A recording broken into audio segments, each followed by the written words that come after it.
मंगलम भगवान वीरो मंगलम गौतमो गणी मंगलम कुंद कुंदार्यो जैन धर्मोस्तु मंगलम सर्वमंगल मांगल्यम सर्वकल्याणकारकम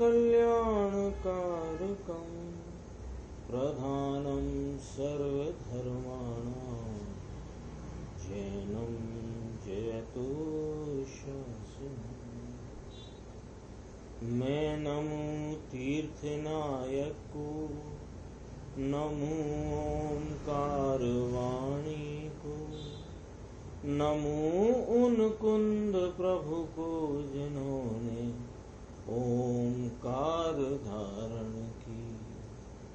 अहो उपकार जिनवर का, कुंद का दिव्य वाणी का, जिन कुंद ध्वनि दाता उनका हान स्वामी का। सर्वव्यापी चिद्रूप स्वरूपाय परात्मने सोपलब्धि प्रसिद्धाय ज्ञानानंदात्मने नमः। श्री प्रवचन सार जी परमागम ग्रंथ है। इसके प्रवचन सार के परिशिष्ट के रूप में आचार्य अमृतचंद स्वामी ने 47 नय का प्रकरण इसमें टीका के उपरांत लिखा है। उसमें अपने ज्ञान ज्ञेय अद्वैत नय 24वें नय की चर्चा चलती है। आचार्य परमात्मा फरमाते हैं कि यह आत्मद्रव्य ज्ञान ज्ञेय अद्वैत नय से महान ईंधन समूह रूप परिणत अग्नि की भांति एक है। जैसे बहुत ईंधन हो, हजारों मन लकड़ी हो, सैकड़ों मन लकड़ी हो, हजारों लाखों कंडे हो, घास फूस हो, अनेक प्रकार का ईंधन हो, और अनेक प्रकार का ईंधन अग्नि से जलता हुआ, तो अग्नि वह और ईंधन उन दोनों में द्वैतपना भाषिक नहीं होता, अर्थात वह सब एक रूप जानने में आता है। ऐसा भी एक धर्म आत्मा का है। ऐसे ज्ञान ज्ञेय अद्वैत नय की चर्चा अपनी चल रही है। पेज नंबर 145 पर जो ऊपर की करीब 8 लाइन छोड़ के दूसरा पैराग्राफ है, वहां से अपन देखते हैं कि आत्मा का जानने का स्वभाव है, सो वह किसे नहीं जानेगा। सीधा लॉजिक है। आत्मा का स्वभाव क्या है कि आत्मा का स्वभाव जानने का है। तो जब जानने का स्वभाव है तो वह किसे नहीं जानेगा, यानी सबको जानेगा। जिसका स्वभाव जानने का हो वह परिपूर्ण ही जानता है। ज्ञान स्वभाव में मर्यादा नहीं होती, ज्ञान सामर्थ्य में मर्यादा नहीं होती। यहाँ बात क्या कहना है वो जरा पकड़ना है अपने को। यहाँ जो बात कहना चाहते हैं वह बात अपने को पकड़ना है। क्या कहा? आत्मा का जानने का स्वभाव है तो वह किसे नहीं जानेगा, एक बात। और जब जानने का स्वभाव है तो परिपूर्ण ही जानता है। तो परिपूर्ण ही जानता है, ये क्या बात हुई? तो सुनो, इसको आगे कहते हैं कि जिसका स्वभाव जानने का हो वह परिपूर्ण ही जानता है। उसके ज्ञान सामर्थ्य में मर्यादा नहीं होती कि ये इतनी मर्यादा हो कि इतना जानेगा, इतना नहीं जानेगा, ऐसी कोई मर्यादा नहीं होती। तो फिर ये जो अभी अपूर्ण जानपना चल रहा है, अभी हमारी जानने की अवस्था में स्वभाव तो जानने का मौजूद है, लेकिन वर्तमान जानने की अवस्था में अधूरास है, अल्पता है। ये क्या चीज है? अपूर्णता है। ये क्या चीज है? कि सुनो, अपूर्ण जानता है, यह उसके परिणमन में कचास है, परंतु स्वभाव सामर्थ्य में कचास नहीं है। यह बात साधक जीव के लिए है। क्यों? क्योंकि नए साधक के ही होते हैं। क्या यहाँ सिद्ध करना चाहते हैं गुरुदेव इस 4-5 लाइन में कि यह ज्ञान स्वभाव यानी जानने का स्वभाव, ये आत्मा का जानने का स्वभाव है, तो वह किसे नहीं जानेगा? जिसका स्वभाव जानने का है तो वह अमर्यादित परिपूर्ण जानने का स्वभाव है। लेकिन वर्तमान ज्ञान में अभी ये जो अशुद्ध अपूर्णता है, अल्पता है, कम जानना है, ये परिणमन की कचास है। स्वभाव में उस काल में भी कोई कचास नहीं। तो यह बात कौन समझे? कि साधक समझता है। साधक अपनी पर्याय में कचास नाम अल्पता अपूर्णता होने पर भी साधक जीव अंतर्मुख दृष्टि द्वारा अपने परिपूर्ण स्वभाव को प्रतीति में लेता है। ये जानना जानना जानना जो हो रहा है, ये जानने में अपूर्णता अल्पता कचास है, ये दृष्टि में नहीं लेता है वह साधक। वह साधक कहो, ज्ञानी कहो, धर्मी कहो, आराधक कहो, वह इस अपूर्ण दशा को प्रतीति में नहीं लेता है। अपूर्ण दशा में जो कचास है ये दशा की कचास है, और मैं तो स्वभाव से परिपूर्ण, ऐसे अपने परिपूर्ण स्वभाव को अपनी अंतर्दृष्टि द्वारा देखता जानता प्रतीति में लेता है, ऐसा वह साधक है। उसको यह नए लागू पड़ते हैं। आगे का पैराग्राफ देखो। आत्मा का स्वभाव सर्व को जानने का है, किंतु किसी पर को अपना बनाए ऐसा उसका स्वभाव नहीं है। जगत में नरकादि गति के दूसरे जीवों की दुख की उसे खबर पड़ती है, परंतु अपने ज्ञान के साथ कहीं उन जीवों के दुख का वेदन उसे नहीं होता। जैसे किसी को बिच्छू ने काटा हो तो उसे कैसा दुख होता है? पीड़ा होती है ना। वो पीड़ा का वेदन कौन करता है? कि जैसे बिच्छू ने काटा, वो उधर उसका डंक लगा, वहाँ जो पीड़ा है उस पीड़ा के साथ वर्तता जो दुख का कल्पना का भाव है, उसका वेदन किसको है? कि जिसको काटा है उसे ऐसा दुख है। कैसा दुख होता है? तो जैसा दुख होता है वह दूसरे लोग जानते हैं, लेकिन उसके दुख का वेदन नहीं करते। इसमें दिया देखो, किसी को बिच्छू ने काटा हो तो उसे कैसा दुख होता है वह दूसरे लोग जानते हैं, परंतु उन देखने वाले मनुष्यों को कहीं वैसे दुख का वेदन नहीं होता।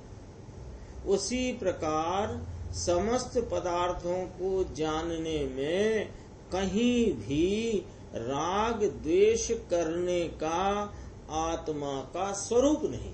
इसमें क्या घटाना चाहते हैं? बिच्छू के काटने का दृष्टांत दिया ना, तो बिच्छू के काटना किसको हुआ? कि पर को हुआ।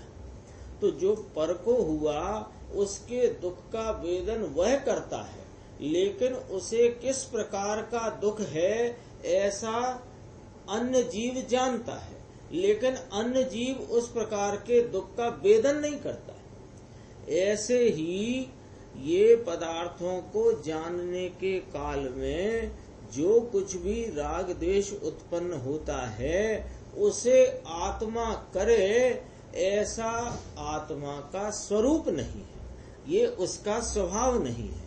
इसी पर से आगे चर्चा देखना। अज्ञानी मानते हैं कि हमारा अमुक वस्तु के बिना नहीं चल सकता, परंतु ज्ञानी उन्हें समझाते हैं कि अरे भाई, तू तो ज्ञान है, तूने अपने ज्ञान के अतिरिक्त अनादिकाल से जो भी पर पदार्थ हैं उनके बिना ही चलाया है। समस्त आत्माओं का पर वस्तु के बिना ही चल रहा है, परंतु ज्ञान के बिना एक क्षण भी नहीं चलता। यदि ज्ञान न हो तो आत्मा का ही अभाव हो जाए, क्योंकि आत्मा ज्ञान स्वरूप है। वो देखें, आत्मा ज्ञान स्वरूप है, तो आत्मा ज्ञान स्वरूप है तो आत्मा का ज्ञान बिना चले ऐसा नहीं हो सकता। लेकिन पर पदार्थों बिना मेरा नहीं चलता, यह मात्र अज्ञान है, क्योंकि अनादि से इस जीव का जीवत्वपना, इस अनादि से यह जीव की जो दशा और जो चला आया है जीवपना, यह ज्ञान से चला आया है, किसी पर पदार्थ से नहीं। तो पर्याय में अल्प राग द्वेष होने पर भी मैं तो ज्ञान हूँ, ऐसा जिसने निर्णय किया। देखो यहाँ क्या कहना चाहते हैं गुरुदेव श्री कि पर्याय में राग द्वेष है, उसकी परवाह छोड़ दो, लेकिन अपने आत्मा का ज्ञान स्वरूप है। कैसा ज्ञान स्वरूप? जो पहले से कहते आए कि परिपूर्ण ज्ञान स्वरूप है। ये परिपूर्ण ज्ञान स्वभाव स्वरूप आत्मा, इसके परिणमन में कमी है, परिणमन में अल्पता है, किंतु इसके स्वभाव सामर्थ्य में कचास अल्पता कमी नहीं है। ऐसे परिपूर्ण स्वभाव को जो निर्णय में लेता है, उसको यह भूल कर भी इस प्रकार की मान्यता नहीं होती कि मेरा पर पदार्थों बिना कैसे चलेगा, क्योंकि अनादि से इस जीव का पर पदार्थों के बिना ही चल रहा है। लेकिन ज्ञान के बिना चल जाए ऐसा नहीं होता, क्यों कि ज्ञान न हुआ या ज्ञान न हो तो आत्मा का ही अभाव होगा, क्यों कि आत्मा ज्ञान स्वरूप है। अब ज्ञान स्वरूप आत्मा, इसकी वर्तमान अवस्था में कोई राग द्वेष का भाव है तो क्या करना? राग द्वेष बना है तो अब मैं अपने वीतराग स्वरूप को कैसे पहचानूं? यहाँ क्या कहना चाहते हैं कि पर्याय में अल्प राग द्वेष होने पर भी मैं तो ज्ञान हूँ, ऐसा जिसने निर्णय किया। मैं तो ज्ञान हूँ यानी मैं तो ज्ञान स्वरूप परिपूर्ण सामर्थ्य वाला वस्तु तत्व हूँ, राग आदि भाव में नहीं। तो राग आदि है कि राग आदि को राग आदि में रहने दो, उनकी परवाह, उनकी चिंता छोड़ दो। हमारी त्रुटि क्या चल रही है, थोड़ा आप स्वयं अपनी प्रयासों का, अपनी जो आत्मार्थता है उसमें कहाँ चूक है, ऐसा विचार करेंगे तो अपने को स्पष्ट होगा कि हमारी जो दौड़ चल रही है, जो प्रयास चल रहा है, वो राग आदि के परिवर्तन का चल रहा है। जबकि ज्ञानी का प्रयास इस प्रकार होता है, अथवा ऐसा प्रयास जिनको होता है वे ज्ञानी होते हैं। कौन? कि पर्याय में वर्तते राग देश को रहने दो, लेकिन रागादि से भिन्न मैं तो ज्ञान स्वरूप हूँ, ऐसा निर्णय प्रतीति होने पर यह जीव आराधक हुआ। आराधक हुआ तो उसने क्या किया आराधना के प्रथम समय में, कि राग से रहित अपने आनंद स्वरूप वीतराग भाव की अनुभूति करी, संचेतन किया, संवेदन किया, स्वाद लिया। तो राग की जो तेरी चिंता थी, वो राग की चिंता से राग न गया, लेकिन राग से भिन्न मैं वीतराग स्वरूप ज्ञाता वस्तु हूँ, ऐसी मान्यता प्रतीति होते ही तेरी परिणति में वो क्षण राग गया, और जो शेष रह गया वह भी चला जाएगा। कैसे? कि अब भी यदि तुम राग मिटाने की चेष्टा करोगे तो न जाएगा। ज्ञानी तो करे क्या कोई ऐसी चेष्टा, लेकिन हमें समझाते हैं कि अब भी तुम यदि ऐसी चेष्टा करो कि अब मैं तो सम्यक दृष्टि हो गया हूँ, यानी ज्ञान को मैंने राग से भिन्न पहचान लिया है, अब ये वाला राग मिटाना है, अब ये वाला मिटाना है, देख लो गुण स्थान भूमिका में इस प्रकार रागों का घटना होता है, तो अब मैं इन रागों को घटाऊं, तो कहते तेरे को आत्मा की दृष्टि नहीं हुई, क्योंकि इन रागों को घटाना चाहिए, ऐसी बुद्धि में तेरे को अभी राग से भिन्न मैं ज्ञाता हूं ऐसी दृष्टि न हुई। तो अब क्या करे कि अब भी वही करे जो पहले किया। राग से भिन्न आत्मा को अनुभव में लिया, दृष्टि में लेकर प्रतीति में लिया। अब प्रतीति में तो वो अखंड चला ही आ रहा है। कैसा? राग से भिन्न मैं आत्मवस्तु, ये प्रतीति की धारा तो अखंड चल रही है, किंतु आसक्ति में जो थोड़ा राग है वो राग से पुनः भेद ज्ञान कर, कौन से? आसक्ति वाले राग से। प्रतीति तो चली रही है, तो प्रतीति के चलने में, प्रतीति के बल में ये उपयोग जो राग से छूटकर स्वरूप की आराधना करता है, तो उसकी एकाग्रता से ये जो राग रूपी बाधक भाव है, इसमें शब्द डाला आचार्य भगवान ने गुरुदेव श्री के व्याख्यान में, ज्ञान में एकाग्रता। ज्ञान में एकाग्रता के बल से बीच में से बाधक भाव तो निकल जाए। बीच माने क्या? कि अपने आत्मा की प्रतीति होने से लेकर आत्मा की उपयोग में पूर्ण प्रत्यक्षता होने के बीच में जो कुछ भी राग बाकी है, वह राग का भाव, कषाय का भाव, दया दान व्रत पूजा भक्ति महाव्रत का भाव, वह भी निकल जाएगा और ज्ञान परिपूर्ण विकसित हो जाएगा। ये ज्ञान गे अद्वैत नय में है और चर्चा है, देखो बहुत अच्छी है। अज्ञानी लोग तो बाह्य में ही मुझे यह खपेगा, काम में आएगा, और यह नहीं खप सकता, इस प्रकार पर द्रव्य के अभिमान में रुक गए। देखो क्या लाइन डाली, उसमें वजन कितना है लाइन में, ये गुरुदेव के शब्द में वजन कितना। पर द्रव्य का अभिमान, पर द्रव्य का अभिमान माने स्वयं द्रव्य का अनादर। मुझको ये नहीं खपेगा, मुझको इतना वाला कौन सा घी होता है, वो अटपैरा घी के अलावा घी नहीं खपेगा, आदि इत्यादि। कोई प्रकार का मुझे ये वस्तु नहीं चलेगी, ये वस्तु चलेगी, ये करके इसने क्या किया है, ये खपेगा ये न खपेगा, इस प्रकार पर द्रव्य के अभिमान में रुक गया। पर द्रव्य उसकी संभाल में, ये वस्तु चलती है, ये वस्तु नहीं चलती है, ऐसा पर द्रव्य के अभिमान में रुक गए। परंतु अंतर में मैं ज्ञान हूँ इसकी उन्हें खबर नहीं है। अपने ज्ञान स्वरूप सामर्थ्य परिपूर्ण बेहद अमर्यादित जो मेरा स्वभाव है, जो सर्व को जान लेने का मेरा स्वभाव है, इस स्वभाव की तो खबर है नहीं।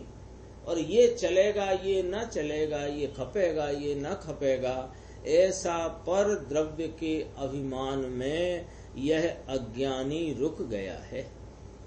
तो ज्ञानी कैसे हैं? कि ज्ञानी तो जानते हैं कि मैं ज्ञान स्वभाव हूँ, मुझे ज्ञान करने के लिए सर्व पदार्थ ज्ञेय रूप से खपते हैं। खपते आए ना, खपना, खपना माने चलेगा। तो कहते हैं कि ज्ञानी यह जानते हैं कि मैं ज्ञान स्वभाव हूँ, मुझे ज्ञान करने के लिए सर्व पदार्थ ज्ञेय रूप से खपते हैं, परंतु कोई भी परज्ञेय ज्ञान में ज्ञात होने योग्य होने पर भी मुझ में नहीं खपता। जितने पर पदार्थ और रागादि के निमित्त, जितने रागादि के निमित्त प्रशस्त अप्रशस्त निमित्त कहे गए ना, तो राग और राग आदि के निमित्त, यह सब उस ज्ञानी के लिए कौन है? परगेय है।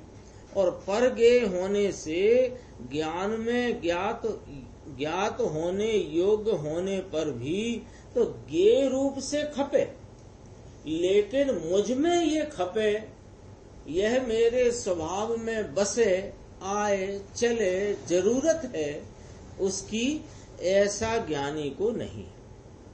तो वह किसी भी परगेय को मैं यानी कि अपने रूप से स्वीकार नहीं करता। अरे जीव, एक बार प्रतीति तो करो कि मेरा ज्ञान स्वभाव है, मुझ में सर्व को जान लेने की सामर्थ्य है, परगेयों के अवलंबन बिना अपने स्वभाव के अवलंबन से ही मैं समस्त लोकालोक का ज्ञाता हूँ, ऐसे ज्ञायक पने की प्रतीति करे तो सारे जगत में उदासीन होकर ज्ञान अंतर में स्थिर हो जाए। ये 2 लाइन में 2.5-3 लाइन आई। 3 लाइन में क्या कहना है कि यह जीव की अनादि की बाधक दशा मिटकर आराधक दशा, साधक दशा प्रारंभ होकर साध्य भाव की प्राप्ति हो जाए। ये 3 लाइन में द्वादशांग का सार आ गया। पूरे द्वादशांग में क्या कहना है? द्वादशांग 12 अंग कहे, 12 अंग 4 अनुयोग, उन सब में बात कितनी कहना है कि इतनी कहना है, इससे ज्यादा नहीं कहना है। इससे ज्यादा कहा गया है वो इसी को समझाने के लिए कहा। इसके अतिरिक्त कुछ आचार्य भगवान क्या, अरे अरिहंत परमात्मा तीर्थंकर देव भी इससे ज्यादा नहीं कहना चाहते। क्या कि एक बार प्रतीति तो करो कि मेरा ज्ञान स्वभाव है, ओ स्वभाव की यानी ओ स्वभाव में सर्व को जान लेने का सामर्थ्य है। परगेयों के अवलंबन बिना ही अपने स्वभाव के अवलंबन से ही मैं समस्त लोकालोक का ज्ञाता हूँ। ऐसे ज्ञायक भाव, ऐसे ज्ञायक पने की प्रतीति करे तो सारे जगत में उदासीन होकर के ज्ञान उपयोग अंतर में स्थिर हो। इतना काम है। तो अभी ये काम क्यों नहीं हो रहा, ये भी प्रश्न हो सकता है कि तुमने इसका निर्णय नहीं किया। क्या निर्णय न किया कि मैं ज्ञान स्वभाव जिसका सर्व ज्ञेयों को जान लेने का सामर्थ्य है, ऐसा सामर्थ्य स्वरूप ज्ञायक तत्व में हूँ, ये तुमने निर्णय न किया। तुमने क्या गड़बड़ करी, हमने क्या गड़बड़ करी कि वो ज्ञान की वर्तती दशा के काल में जो ज्ञेय जानने में आया तो उसमें हमको ये लगा कि ये ज्ञेय का अवलंबन लेने से जानने में आता है, जबकि उस काल में भी अज्ञानी हो तब भी, अल्पज्ञ छद्मस्त है तब भी, उसके ज्ञान की वर्तमान पर्याय में जो कुछ जानने का परिणमन हुआ है वह स्वभाव से हुआ है, वहां से नहीं हुआ। लेकिन इसको यह स्वभाव का अवलंबन ही अवलंबन लेने योग्य है, ऐसा निर्णय न होने से कभी यह पर निमित्तों का अवलंबन लेता है।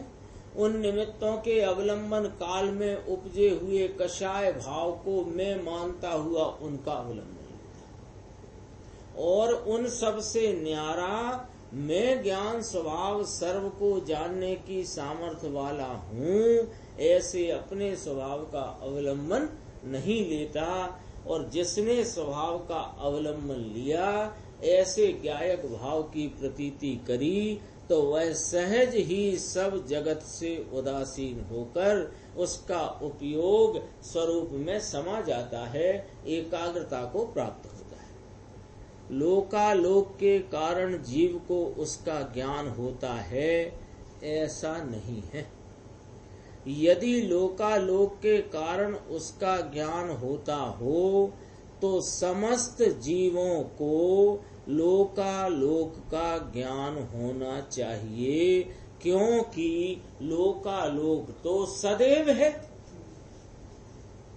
जितने केवल ज्ञानी परमात्मा के वर्तते हुए केवल ज्ञान के जितने ज्ञेय पदार्थ हैं, वे ज्ञेय पदार्थ अपनी अपनी स्वतंत्र सत्ता से तीनों काल हैं कि नहीं। क्योंकि इस जगत में ना तो एक जीव घटता है और न कभी एक जीव बढ़ता है। हाँ, न एक पुद्गल परमाणु संख्या में बढ़ गया, न एक पुद्गल परमाणु संख्या से घट गया। धर्मास्ति अधर्मास्ति आकाश तो एक एक है ही, और काल द्रव्य भी लोक प्रमाण संख्यात फिक्स है। तो सभी द्रव्यों की संख्या निश्चित है, अटल व्यवस्था है, अटल विश्व मर्यादा है। अब यूं कहते हैं कि लोकालोक के कारण ज्ञान नहीं होता है, ज्ञान स्वभाव की सामर्थ्य से ज्ञान होता है। अपन ने ऊपर एक लाइन देखी थी कि ऐसी एक बार प्रतीति तो करो कि मेरा ज्ञान स्वभाव है और मुझ में सर्व को जान लेने का सामर्थ्य है। इसको अब नीचे मिलाते हैं, इतनी लाइन। क्या कहा कि ज्ञान स्वभाव मेरा है और वो ज्ञान स्वभाव का सर्व ज्ञेयों को जान लेने का सामर्थ्य है। वो सब ज्ञेयों को जानता है ऐसा न लेना भाई। ये थोड़ी बात बारीक है, कभी कभी किसी को ऐसा समझ में हो तो वो थोड़ा खोलना चाहते हैं। यहाँ जो पॉइंट आया उसमें से कोई को ऐसा लगता हो कि प्रत्येक जीव सारे ही लोकालोक को जान रहा है और वह जितना जो पदार्थ को ख्याल में लक्ष्य में लेता है उतना उसकी अपूर्ण दशा रूप जानने में आता है। ऐसा नहीं है भाई साहब। उसकी उस समय की ज्ञान की जो खिलावट है वह उसके सामर्थ्य के परिणमन रूप खिलावट उस काल की योग्यता प्रमाण है। और वो जो कुछ जितना आ रहा है वह उसकी स्वभाव सामर्थ्य से जानने में आ रहा है। वो कोई उसके लोकालोक के होने से जानने में आए ऐसा नहीं है। देखो क्या कहते हैं, लोकालोक के कारण जीव को उसका ज्ञान होता है ऐसा नहीं है। यदि लोकालोक के कारण उसका ज्ञान होता हो तो समस्त जीवों को लोकालोक का ज्ञान होना चाहिए। यानी इसका अर्थ क्या निकला कि समस्त जीवों को वर्तमान में लोकालोक का ज्ञान बरत रहा है ऐसा नहीं है। समस्त जीवों को लोकालोक को जान सके ऐसी सर्व पदार्थों को जानने की सामर्थ्य तो है, लेकिन परिणमन में उसको लोकालोक का ज्ञान हो बरत रहा है ऐसा नहीं। तो क्यों नहीं कि लोकालोक के कारण उसका ज्ञान नहीं। यहाँ ये वाला न्याय है, क्योंकि लोकालोक तो सदैव है। इससे सिद्ध हुआ कि ज्ञान स्वभाव के सामर्थ्य से ही ज्ञान होता है। ऐसे निज स्वभाव की प्रतीति करके, कैसे निज स्वभाव की, कि ज्ञान स्वभाव का सामर्थ्य स्वरूप में हूँ और ज्ञान स्वभाव के सामर्थ्य से ही ज्ञान में जानने रूप परिणमन व्यापार होता है।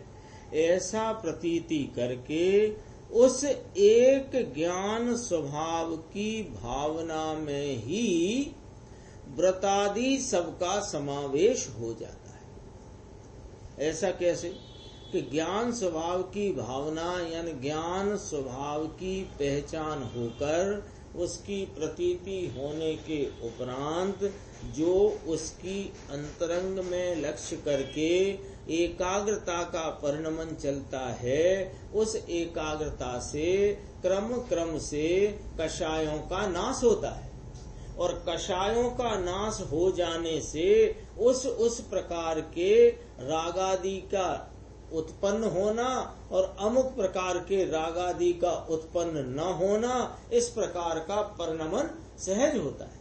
दो कषाय चौकड़ी का अभाव हो जाए, काय से? स्वरूप की एकाग्रता से। तो स्वरूप एकाग्रता से जब दो कषाय चौकड़ी का अभाव हुआ तो वो उस जाति का राग उपजेगा और अमुक जाति का नहीं उपजेगा।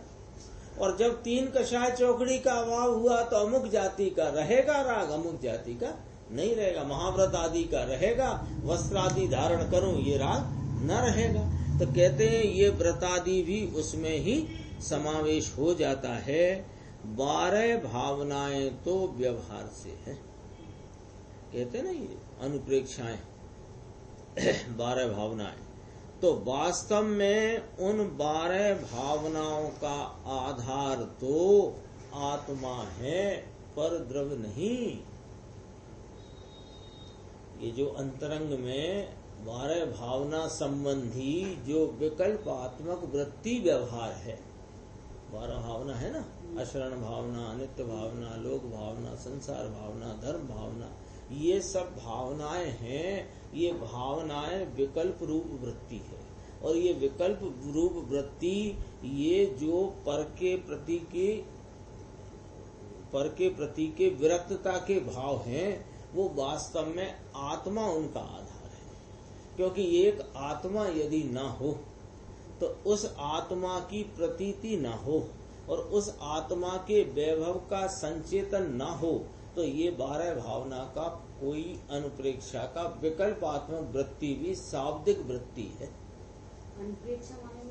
चिंतन आत्मा, चिंतन आत्मा का है। उनका पुनः पुनः इस आत्म तत्व को पुनः पुनः भले विकल्पात्मक वृत्ति से लेता है, लेकिन वह विकल्पात्मक वृत्ति का आधारभूत आत्मा है 12 भावनाओं में, और वो विकल्प भी टूटकर निर्विकल्पता प्राप्त होती है। आत्मा के आश्रय से ही सच्ची 12 भावनाएं हैं। 12 प्रकार के भेद के लक्ष्य से तो विकल्पों की उत्पत्ति होती है ना। सम्राट महाबल सेनानी उस क्षण को टाल सकेगा क्या? अशरण मृत काया में हर्षित निज जीवन डाल सकेगा क्या? अब ये जो इस प्रकार का है, इसमें कौन से भेद का लक्ष्य है कि ये शरीर का संयोग और आत्मा का संयोग है ना, इस प्रकार का भेद बरत रहा है। ये आत्मा की वर्तती पर्याय में, ये संयोग काल में इस प्रकार का भेद बरतता है। उस प्रकार की विकल्प वृत्ति के मेरा शरीर का संयोग है, फिर उसमें उसी प्रकार के भेद की वृत्ति का विकल्प कि ये जो संयोग है ये कब वियोग को प्राप्त होगा, इसको कोई टालने में समर्थ नहीं है। इस प्रकार यह सब भेद के लक्ष्य रूप भाव हैं, तथापि इनका आधारभूत कौन है कि वह एक आत्मा है। इसलिए किसी भी नए से आत्मा के धर्म द्वारा धर्मी ऐसे अखंड आत्मा को दृष्टि में लेकर उसके अवलंबन का ही तात्पर्य है। यहाँ 24वें ज्ञान गे अद्वैत नय से आत्मा का वर्णन पूरा हुआ। किसका वर्णन चलता है? आत्मा का वर्णन। अब 25वां नय है ज्ञान गे द्वैत नय। देखो अपन पढ़ते हैं, ज्ञान गे द्वैत नयन, नयन माने नय से, पर प्रतिबिंब संप्रक्त दर्पणवत अनेकम, आत्म द्रव्य ज्ञान गेय द्वैत नय से। अब क्या कह रहे हैं? ज्ञान गेय द्वैत, तो अनेक हो गया। पहले क्या कहा था? ज्ञान गेय अद्वैत, महान ईंधन समूह में परिणत अग्नि की भांति।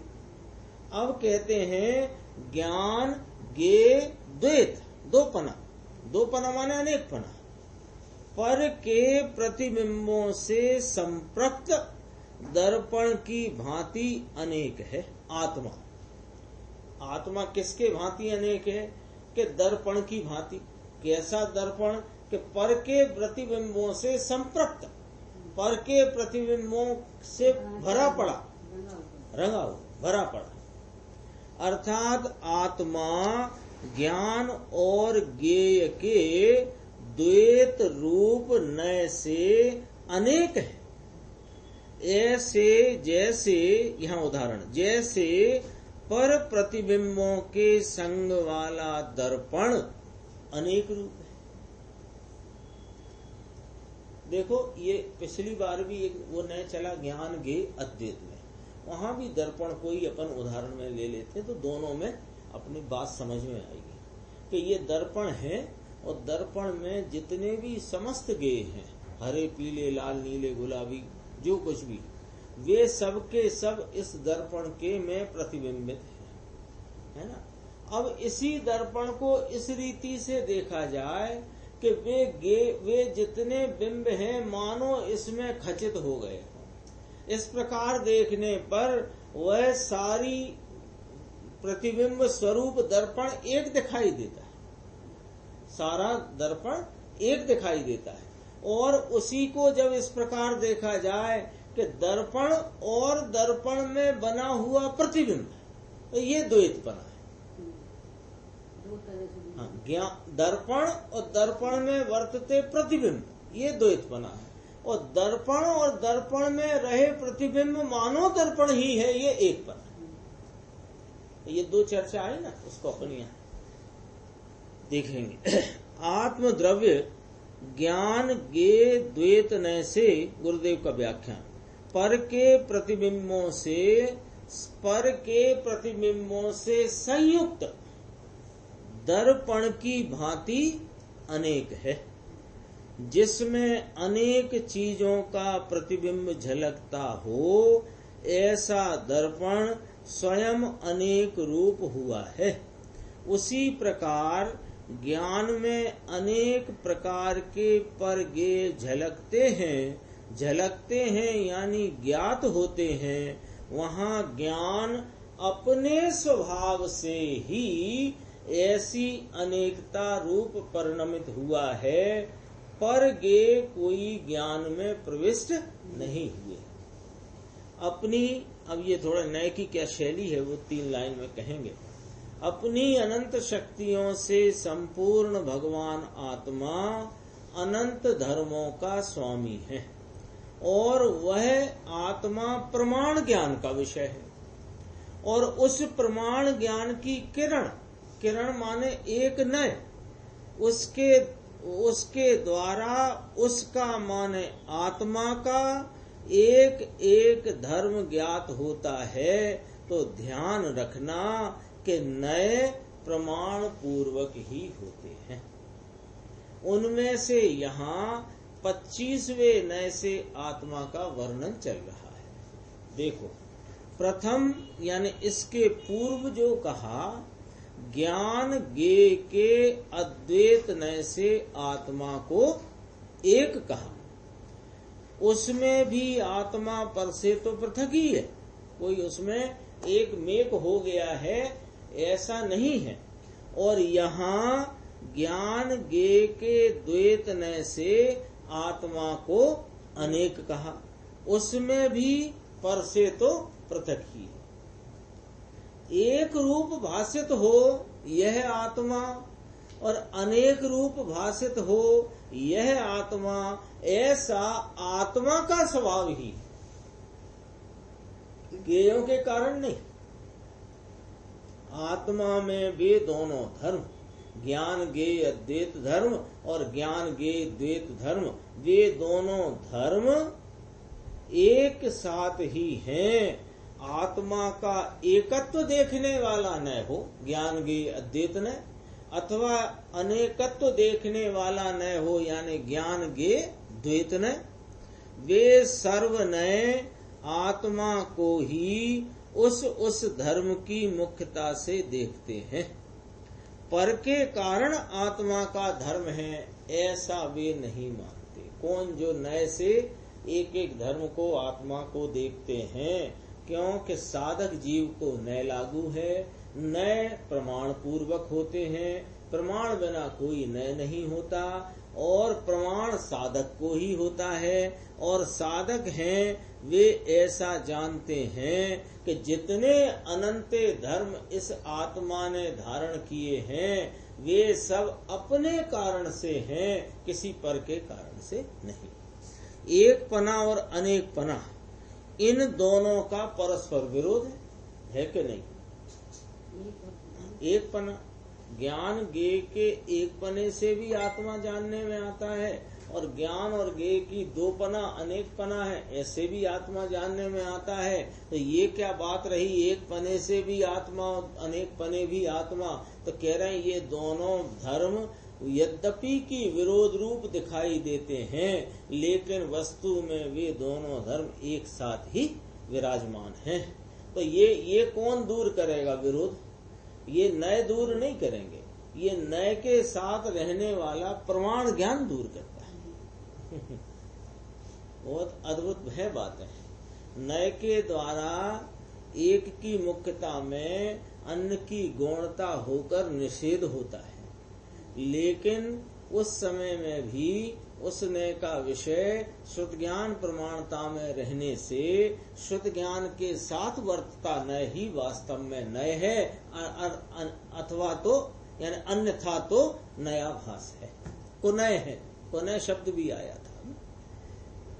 परंतु प्रमाण ज्ञान उस विरोध को दूर करके आत्म स्वभाव को सिद्ध करता है।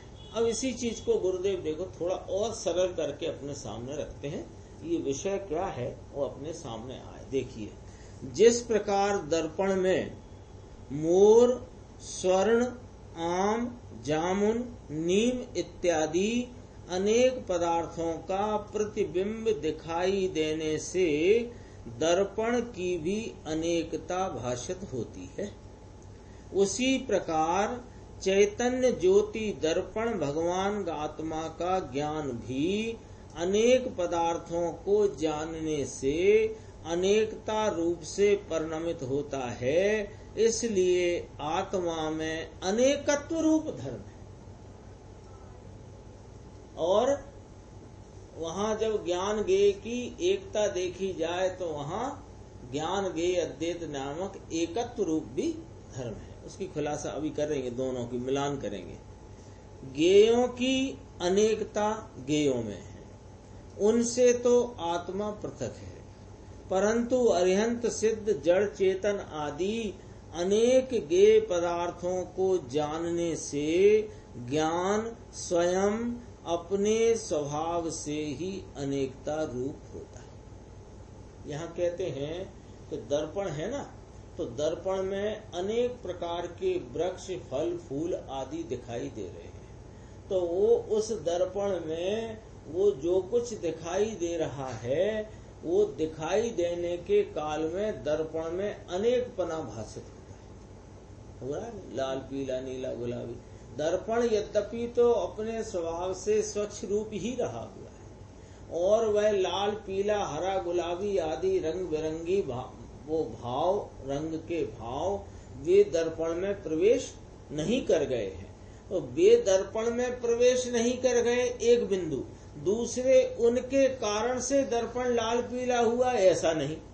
तो दर्पण में ही ऐसा स्वभाव है कि वह अपने स्वभाव से ही ऐसी अनेकता रूप ज्ञात हो, और दर्पण में ही ऐसा स्वभाव है कि वह अपने स्वभाव से ही एक रूप भाषित। देखो लिया यहाँ,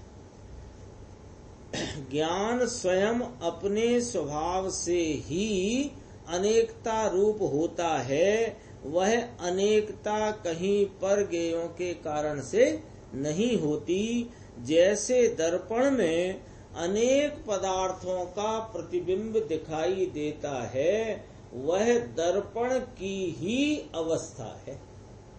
दर्पण अपने स्वच्छ स्वभाव से वैसी ही अनेकाकार रूप पर्याय से परिणमित हुआ। वैसी ही माने सामने जैसे पदार्थ हैं, लाल, पीले, हरे, गुलाबी, नीले, लहराते हुए, जहराते हुए, जैसे हैं वैसे ही प्रकार से दर्पण में परिणमन दिख रहा है, लेकिन वह दर्पण का परिणमन उनके कारण से नहीं है। दर्पण का परिणमन तो अपने स्वभाव से ही वैसा है। तो इसमें दर्पण को अनेक देखना। तो अनेक ज्ञेयों से अनेकता है और दर्पण एक है ये नहीं। दर्पण की अपनी स्वच्छता के स्वभाव का परिणमन में जैसे ज्ञेय हैं अनेक प्रकार के, वैसे ही यहाँ पर प्रतिबिंब अनेक प्रकार के हैं। तो वह प्रतिबिंबन में अनेक प्रकारता का भाव दर्पण का स्वभाव है, वो दर्पण का स्वभाव है। तो दर्पण अपने स्वभाव से ही अनेकता के रूप से जानने में आ रहा है। वो अनेक पदार्थ सामने हैं, उनके कारण दर्पण में ऐसा है, ऐसा नहीं जानने में आ रहा है। जैसे दर्पण में अनेक पदार्थों का प्रतिबिंब दिखाई देता है, वह दर्पण की ही अवस्था है। दर्पण अपने स्वच्छ स्वभाव से वैसी ही अनेकाकार रूप पर्याय दर्पण की, अनेकाकार रूप पर्याय दर्पण की उससे परिणमित हुआ है। उसी प्रकार ज्ञान भी अपने स्वयं पर प्रकाशक स्वभाव के कारण अनेक ज्ञेयाकारों रूप परिणमित होता है। कौन? ज्ञान परिणमित होता है। तो वह ज्ञान की अपनी अवस्था है, पर ज्ञेयों का आकार ज्ञान में नहीं आ जाता। देखो, ये आत्मा के धर्मों का वर्णन चल रहा है। यह आत्मा के अपने वैभव का वर्णन है। वो दर्पण के वर्तते दर्पणाकार परिणमन में अनेक प्रकार के रंग बिरंगे भावों रूप वह जो परिणमन है, वो दर्पण की अपनी सामर्थ्य का भाव है, किसी अन्य का नहीं, अन्य के द्वारा नहीं, अपने वैभव का वर्णन है। ऐसे धर्मों द्वारा धर्मी आत्मा की पहचान होती है। ऐसे धर्मों द्वारा आत्मा को जाने तो स्वभाव की रुचि हो और सम्यक ज्ञान हो, तथा ऐसे स्वभाव में एकाग्रता होकर एकाग्रता के द्वारा मुक्ति प्राप्त हो। एक प्रश्न आ गया है, देखो, आत्मा के इतने अधिक धर्मों को जानना तो उपाधि और राग का कारण बनेगा? प्रश्न है उसका। क्योंकि ऐसा है ना कि भेद जानने जाता है तो विकल्प उत्पन्न होते हैं, ऐसा है। तो यहाँ पर उसने उस प्लेटफॉर्म पे खड़े होकर के ये प्रश्न किया कि ये शून्य न अशून्य न द्रव्य न, हाँ भाव, वो क्या नाम न, स्थापना न, द्रव्य न, भाव न, शून्य न अशून्य न, विकल्प न अविकल्प न, और अस्तित्व नास्तित्व आदि सातवें, ऐसे अनेक अनेक धर्म हैं। इन अनेक अनेक धर्मों को, अधिक धर्मों को जानने जाएगा तो भैया बहुत राग होगा इससे। आप तो ये सब चक्कर में पड़ने से बहुत मुझे तकलीफ हो जाती है, गड़बड़ हो जाती है। तो आप तो एक ज्ञान बताओ बस, ज्ञानते आत्मा, ज्ञानते आत्मा, ज्ञानते आत्मा। तो ज्ञान बस एक को पकड़ो, एक को पकड़ लेंगे तो फिर हमको ये सब विकल्पों से बच जाएंगे। भाई ऐसा नहीं है, शांति से समझो। वस्तु श्रुत ज्ञान प्रमाण में जो वस्तु स्व संवेदन में आती है वह अपनी निर्विकल्पता में आती है, विकल्पों से रहित दशा में आती है। लेकिन ये अनेक धर्मों को जानकर तुझे आत्म तत्व का निर्णय करना है, धर्मों का नहीं। धर्मों का नहीं मानो वो धर्म के लक्ष्य से वस्तु जानना है। तो वस्तु जानने जाते हो तो गुरुदेव कहेंगे यहाँ राग नहीं होता, देखो कैसे होता कैसे नहीं होता। अरे भाई, आत्मा का स्वरूप ही ऐसा है, सोने का स्वरूप ही ऐसा है, पीला चिकना भारी आदि आकार प्रकार वाला ऐसा स्वरूप ही है। तो अब उसका स्वरूप ही ऐसा है तो कोई कहे नहीं अरे साहब ये चिकना पीला भारी इतना सब जानने जाओ तो उपाधि होती है। उसका उत्तर है, देखो, आत्मा का स्वरूप ही ऐसा है, इसलिए आत्मा के इन धर्मों को जानना वह कहीं उपाधि या राग का कारण नहीं है, परंतु इन धर्मों से आत्मा को जानने पर राग टूटकर ज्ञान की निर्मलता में वृद्धि होती है, अर्थात निरूपाधिक पना होता है, औपाधिक नहीं होता है। सर्वज्ञ भगवान के ज्ञान में लोकालोक की अनेकता ज्ञात होने पर भी उनके ज्ञान में उपाधि नहीं है, विकल्प नहीं है, परंतु वीतरागता है। कहते हैं अनेकता को भी जानने का ज्ञान का स्वभाव है। ज्ञान में अनेकता ज्ञात हो वह कोई राग का कारण नहीं है। अपना चल रहा है, क्योंकि ऐसे तो तुम कहोगे अधिक जानने गए तो अधिक राग हो गया, तो इससे तुमने क्या सिद्ध कर लिया? तुम्हारी व्याप्ति इस प्रकार बढ़ रही है कि जानने से राग हो गया। अरे ये छदमस्त को भी पर लक्ष्य रूप उपयोग में जानने से राग नहीं होता है। ये रागी है इसलिए राग होता है, जानने से राग नहीं होता है। जानने से किसी को राग नहीं होता है, रागी है तो राग होता है। और अभी अपना कर्ता कर्माधिकार में चल रहा है कि ये अज्ञान माने वर्तते हुए राग और ज्ञान के बीच में तफावत अंतर फर्क नहीं जानता, ये इसका अज्ञान है। अज्ञान के कारण राग का कर्ता प्रतिभासित होता है, और जब ये अंतर जानता है तो ये इसके ज्ञानत्व का प्रकटपना है। ऐसे ज्ञान का ज्ञानत्व प्रकट करता हुआ उनका कर्ता प्रतिभासित नहीं होता। अपना चल रहा है 92 गाथा और 93 गाथा। यहाँ भी कहना ये है कि अनेकता को जान लेने का ज्ञान का स्वभाव है। ज्ञान में अनेकता ज्ञात होती है, वो कोई राग का कारण नहीं है। ये भ्रम निकाल लेना चाहिए कि छदमस्त को तो साफ पर लक्ष्य में राग होता ही है, ऐसा नहीं। आत्मा को पर लक्ष्यता से पर का ज्ञान होता है जब, ऐसा ही नहीं है। वो ज्ञान की दशा भी स्वतंत्र निरपेक्ष अपनी उस समय की खिलावट की योग्यता प्रमाण में खिली है, उसमें वह गे जानने में आया, ऐसा उस पर आरोप किया गया। जानने में तो उस समय वह जैसा जानना होना था वह वैसा हुआ है, और वहां जो राग हुआ है वो राग तेरे रागी होने के कारण हुआ है, ज्ञान के कारण नहीं हुआ। ज्ञान का द्वैत स्वभाव अपना है, वह लोकालोक के कारण नहीं है। ज्ञान में लोकालोक का जो प्रतिभास नाम जानना होता है वह कोई लोकालोक की अवस्था नहीं है। ज्ञान में लोकालोक का जानने रूप प्रतिभास हुआ, जो प्रतिभास मान जानने का व्यापार है वो जानने का व्यापार लोकालोक की अवस्था नहीं है, परंतु वह तो ज्ञान स्वयं ही अपने वैसे धर्म रूप से परिणमित हुआ है। लोकालोक तो ज्ञान के बाहर है। इस प्रकार द्वैत नय से अनेकाकार ज्ञान स्वभाव आत्मा को जानना वह सम्यक ज्ञान और वीतरागता का कारण है।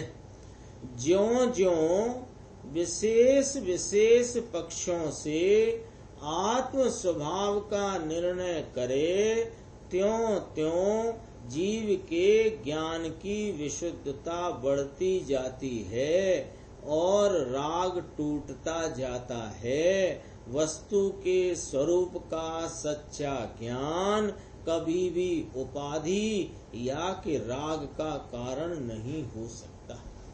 ये समझो अमृत वाक्य है, अमृत वाक्य है।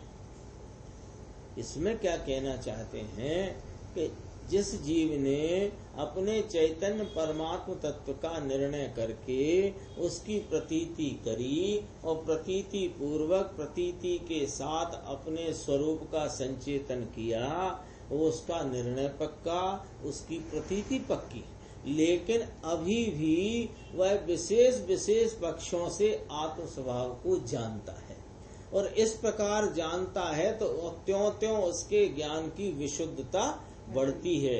विशुद्धता बढ़ती जाती है, कषायें घटती जाती है, मिटती जाती है, राग टूटता जाता है। वस्तु के स्वरूप का सच्चा ज्ञान कभी भी उपाधि या राग का कारण नहीं हो सकता। कोई ऐसी भ्रांति हो कि भैया मैंने तो वस्तु तत्व का निर्णय कर लिया, अनुभूति भी हो गई, अब ज्यादा जानने का क्या। अरे यह आत्मा अपना जो ऐसा कोई अद्भुत अप्रतिम और एक आश्चर्यकारी जो पदार्थ है, इसके स्वरूप का अभी आंशिक वेदन भी हुआ है, तो भी इसके स्वरूप की महिमा का जहाँ जहाँ जो जो बखान आता है उसमें ही इसका चित्त रम जाता है। क्योंकि अभी इतना तो शुद्ध उपयोग है नहीं कि स्वरूप में लीन होके रह जाए। अभी तो अस्थिरता बहुत है, स्थिरता तो अल्प मात्र है।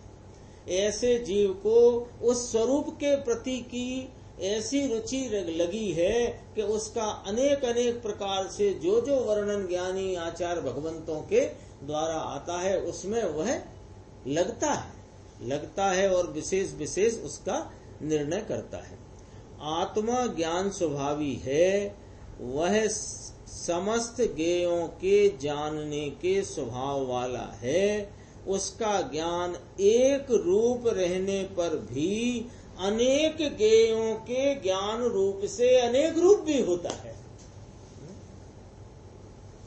अभी कहा था लकड़ी, कंडे, घास, घूस, फूस जो कुछ भी है वो अनेक प्रकार के ईंधन जो जल रहे हैं उनमें अनेक प्रकारता ना देखकर एक अग्नि देखना, ये ज्ञान गे अद्वैत न है। यानी वहाँ ज्ञान का ही एक परिणमन है और उस ज्ञान के परिणमन में ज्ञान अपनी एक रूपता को छोड़े बिना परिणमित होता वर्तता काल में भी वह अनेक ज्ञेयों के ज्ञान रूप से अनेकाकार परिणमित हुआ है, ऐसा जानना भी ये आत्मा का ही धर्म है। और ये इसलिए जानने की बात हो रही है, ऐसा उसका धर्म है। एक रूप रहना भी आत्मा का धर्म है और अनेक रूप होना भी आत्मा का धर्म है।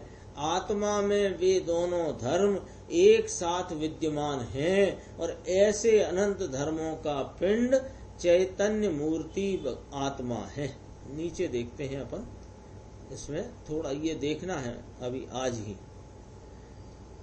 ये 3 लाइन है, नीचे देखना है। इसके ऊपर का पैराग्राफ भले कल पढ़ लूंगा मैं, आज ये पढ़ना चाहते हैं। देखो, जिसे अभी आत्मा के स्वरूप में ही शंका का वेदन होता हो, वह जीव भले त्यागी होकर के बैठे, परंतु उसे सच्चे व्रत होते ही नहीं, क्योंकि अभी उसके मिथ्यात्व की महान शल्य दूर नहीं हुई है, तब फिर उसके व्रतादि कहाँ से होंगे। बहुत गंभीर चर्चा है, यानी विचार करने जैसी है।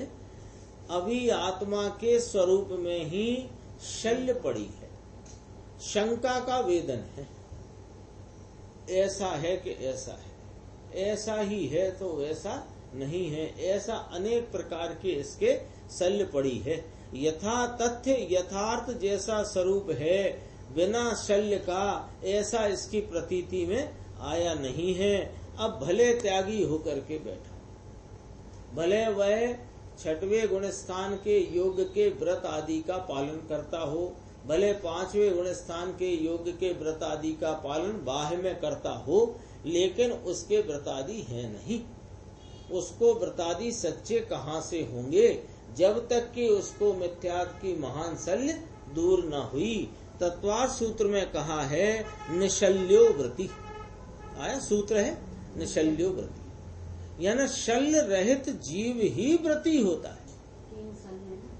तो मिथ्यात्व माया निदान, तो मिथ्यात्व महाशल्य है। अब मिथ्यात्व आदि शल्य विद्यमान होए और वहां इसके व्रत हो जाएं, ऐसा नहीं होता नहीं, हो सकता नहीं। तो क्या करना कि स्वानुभव पूर्वक यथार्थ आत्म द्रव्य को जानकर निशंक न हो और मिथ्यात्व आदि शल्य को जब तक दूर न करे तब तक सच्चे व्रतादि होते नहीं हैं। ये चर्चा अपनी ज्ञान गे द्वैत नय की काफी और भी बाकी है, इसे अपन आगे की स्वाध्याय में लेंगे। अभी अपन आज का यहाँ पूरा करते हैं। निज निधि निज में बताई, यह अनंत उपकार है उसके लिए जिन वाणी माँ को वंदना शत बार